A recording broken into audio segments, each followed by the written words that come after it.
আসসালামু আলাইকুম। দুনিয়া ডিজিটালে আপনাদের প্রত্যেককে স্বাগত জানাচ্ছি। বর্তমান বিএনপি সরকারের অনেকগুলো কল্যাণমুখী কর্মসূচি তারা নির্বাচন আগে তাদের নির্বাচনী ম্যানিফেস্টোতে ঘোষণা করেছিল। সেসব কর্মসূচির মধ্যে রয়েছে ফ্যামিলি কার্ড, কৃষক কার্ড, আরও অনেক ধরনের প্রণোদনা।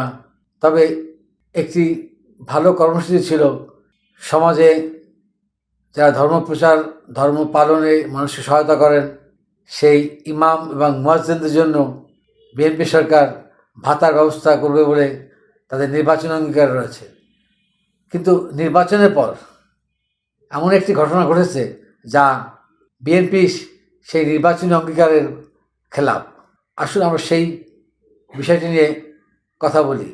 তার আগে আমাদের চ্যানেলটি ভালো লাগলে সাবস্ক্রাইব করুন, লাইক শেয়ার দিন এবং বেল বাটনটি ক্লিক করে আপনার সাথে আমাদেরকে যুক্ত রাখুন।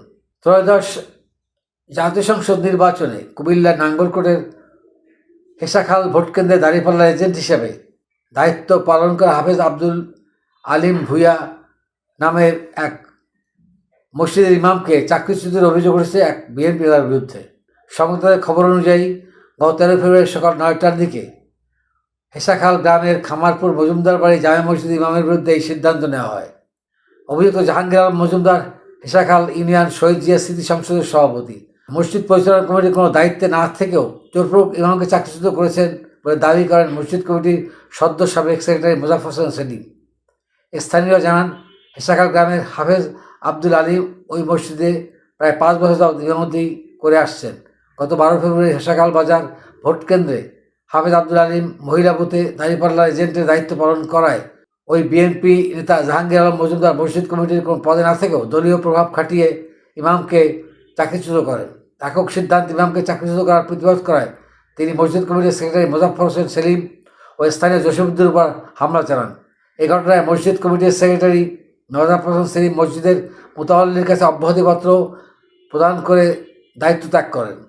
এ বিষয়ে ভুক্তভোগী ইমাম আব্দুল আলিম বলেন, নির্বাচনের সময় আমাকে জামাতের প্রার্থী ইয়াসিন আরাফাতের হেসাখাল কেন্দ্রের এজেন্ট হিসাবে নিযুক্ত করা হয়। আমি সেই দায়িত্ব পালন করি। পরদিন সকালে জাহাঙ্গীর আলম একক সিদ্ধান্তে আমাকে মসজিদ ইমামের পদ থেকে বহিষ্কার করেন। ইমাম সাহেব আরও বলেন, আমার অপরাধ, আমি দাঁড়িপাল্লা এজেন্ট হয়েছি, এই অপরাধে আমাকে চাকরিচ্যুত করা হয়েছে। এখন রমজান মাস, আমি এখন কোথায় চাকরি পাবো না। আমি মোবাশ্বের আলমের কাছে বিচার চাই। মোবাশ্বের আলম হচ্ছেন ওই এলাকার সদ্য নির্বাচিত এমপি। বিএনপি থেকে তিনি নির্বাচিত হয়েছেন। ইমাম সাহেব বলেন, সামান্য বেতনে চাকরি করতাম, এটা দিয়ে আমার 8 সদস্যের পরিবার চলতো। এখন এটা থেকে আমাকে বঞ্চিত করা হলো। কেন আমাকে অপমানিত করে বিদায় করা হলো? কেন মান সম্মান নষ্ট করা হলো? প্রশ্ন করেন ইমাম সাহেব। এ বিষয়ে মসজিদের সদ্য সাবেক সেক্রেটারি মোজাফফর হোসেন সেলিম বলেন, বিএনপি নেতা জাহাঙ্গীর আলম ইমাম সাহেবকে রাজনৈতিক সংশ্লিষ্ট অভিযোগ এনে বিএনএসে কারোর সঙ্গে পরামর্শ না করে দায়িত্ব থেকে বহিষ্কার করেন। সাধারণ মসজিদ সংশ্লিষ্ট কারোর বিরুদ্ধে কোনো অভিযোগ এলে মসজিদ সংশ্লিষ্ট সবাই বসে সিদ্ধান্ত নেওয়া হয়।